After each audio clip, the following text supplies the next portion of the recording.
Hello നമസ്കാരം, സാനിർ പറപ്പാനാണ്. വളരെ സിമ്പിളായിട്ട് വീട്ടിലുള്ള ചേരുവകൾ വെച്ച് നമുക്ക് വളരെ സിമ്പിളായിട്ട് അൽഫാമിനൊരു മസാല തയ്യാറാക്കിയാലോ. അപ്പോൾ അതിനുമായിട്ട് ഞാനിവിടെ എടുത്തേക്കുന്നത് 4 ചിക്കനാണ്. 4 ചിക്കൻ ബിരിയാണി പീസിൻ്റെ വലിപ്പത്തിലായിട്ട് വെട്ടിയെടുത്തേക്കുന്നത്. അപ്പോൾ അതിനാവശ്യമായ മസാലയ്ക്ക് 2 മുട്ട നമ്മൾ പൊട്ടിച്ച് ഒഴിച്ചു. ആ മുട്ട പൊട്ടിച്ച് ഒഴിക്കുന്നതെന്ന് വെച്ച് കഴിഞ്ഞാൽ മുട്ടയ്ക്കകത്താണ് നമ്മൾ ഈ മസാല മാരിനേറ്റ് ചെയ്തെടുക്കുന്നത്. ആ മുട്ടയിലേക്ക് നമ്മൾ ആദ്യം തന്നെ ഒരു 2 ടേബിൾ സ്പൂൺ ഇഞ്ചി, പച്ചമുളക്, വെളുത്തുള്ളി എല്ലാം കൂടെ അരച്ച പേസ്റ്റാണ് ചേർക്കുന്നത്.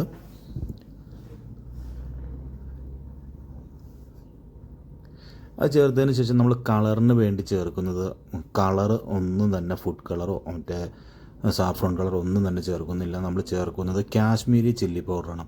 അപ്പോൾ ഞാൻ 4 ചിക്കനായിട്ട് ഏകദേശം ഒരു 6 സ്പൂണ് കാശ്മീരി ചില്ലി പൗഡർ ചേർത്തു.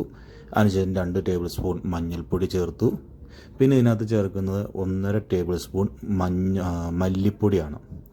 മല്ലിപ്പൊടിയും ചേർത്തതിന് ശേഷം നമ്മൾ 2-3 table spoon chicken masala, 2 teaspoon meet masala, അതോടൊപ്പം എരിവിന് ആവശ്യത്തിനായ 1 സ്പൂണ് നമ്മൾ സാധാ നോർമൽ മുളക് പൊടി കൂടി ചേർത്തിട്ടുണ്ട്. അതിനുശേഷം 1/2 സ്പൂൺ ഗരം മസാലയും കൂടെ ചേർത്തു. പിന്നെ നമ്മൾ ഇതിനകത്തേക്ക് ആവശ്യത്തിനുള്ള ഉപ്പ് ചേർക്കുകയാണ്.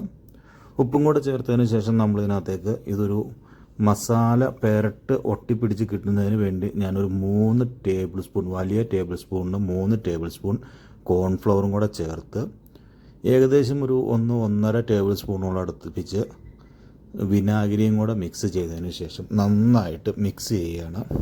അതിനിടയിൽ കുറച്ച് ചില്ലി ഫ്ലേക്സും കൂടെ നമ്മൾ ചേർത്ത് കൊടുക്കുന്നുണ്ട്.